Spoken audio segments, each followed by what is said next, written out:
That loading screen killed everything. God.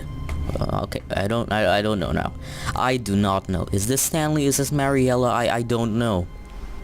All of his co-workers were gone. What? What could it mean? A work of art. What was it about this room that called so deeply and so personally to Stanley? Its grace, its subtle charm. This is different text.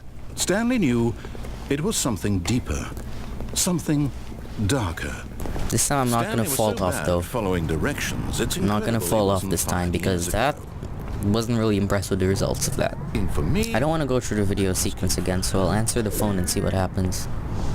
This is it, Stanley. Your chance to redeem yourself. I'm gonna see who talks on the phone. To put your work aside, to let her back into your life. Is her Mariella? Waiting. What? Oh God. That's her, Stan. So hello. Oh, Stanley, is that you? Hold on, sweetie. Sorry to keep you waiting. I'm just pulling the bread out of the oven. All right. Okay, there we go. All right, now, I want you to come in and tell me all about your day. What? Gotcha. Oh, come on. Did you actually think you had a loving wife who'd want to commit their Screw life you, to Mr. Buns. I'm trying to make a point Screw here, you. Stanley. I'm trying to get you to see something. Come inside. Let me show you what's really going on No, here. I'm running from you. I'm running from you. Sorry, but you're in my story now. Oh, okay. You've gotten smart, Mr. Buns. I'll give you props. Hello, Mr. Buns.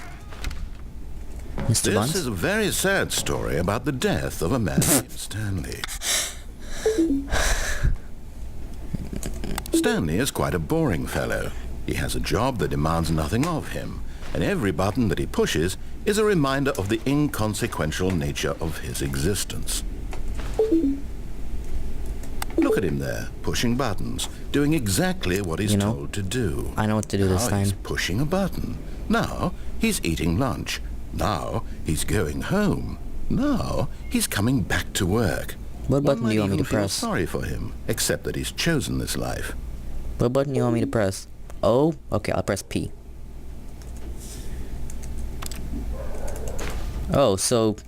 Okay, nothing progresses until I press... Oh, 0! But in his mind, in his mind he can go on fantastic adventures. Like this From one. behind his desk, Stanley dreamed of wild expeditions into the unknown, fantastic discoveries of new lands. It was wonderful. And each day that he returned to work was a reminder that none of it would ever happen to him.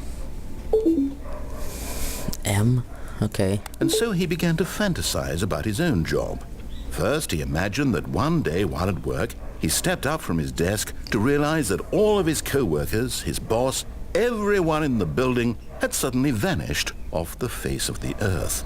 The thought excited him terribly. With the boys. So he went further. He imagined that he came Wait, to how two was that open TV? doors and that he could go through either. At last, choice. It barely even mattered what lay behind each door. The mere thought that his decisions would mean something was almost too wonderful to behold. I? 1. As he wandered through What? this fantasy world, he began I'm to fill it with still many possible creeped paths out and looking at this lady. destinations. Down one path lay an enormous round room with monitors and mind controls.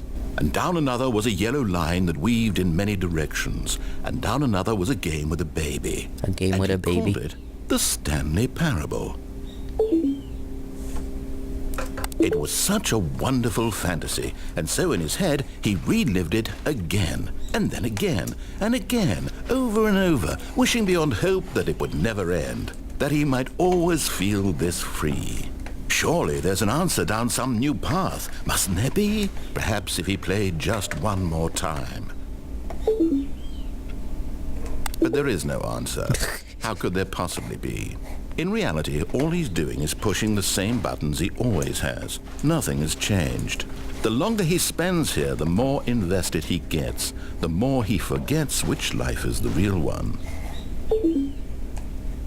And I'm trying to tell him this. That in this world... Okay, I'll listen to you this anything time. but Once I an don't have to listen to you observer. talking That as long as he again. remains here, he's slowly killing himself. But he won't listen to me. He won't stop. I'll Here, listen to you this watch time. this. Stanley, the next time the screen asks you to push a button, do not do I'll it. do it. You see? Can he just not hear me? How can I tell him in a way that he'll understand that every second he remains here, he's electing to kill himself? How can I get him to see what I see? How can I make him look at himself? I don't know. I'm not gonna press it. What you gonna do? What you gonna do when they come for you? I suppose I can't. Not in the way I want him to. But I don't make the rules. I simply play to my intended purpose, the same as Stanley. We're not so different, I suppose. I'll try once more to convey all this to him. I'm compelled to. I must. Perhaps, well, maybe this time he'll see. Maybe this time. And I tried again, and Stanley pushed a button. And I tried again, and Stanley pushed a button. And I...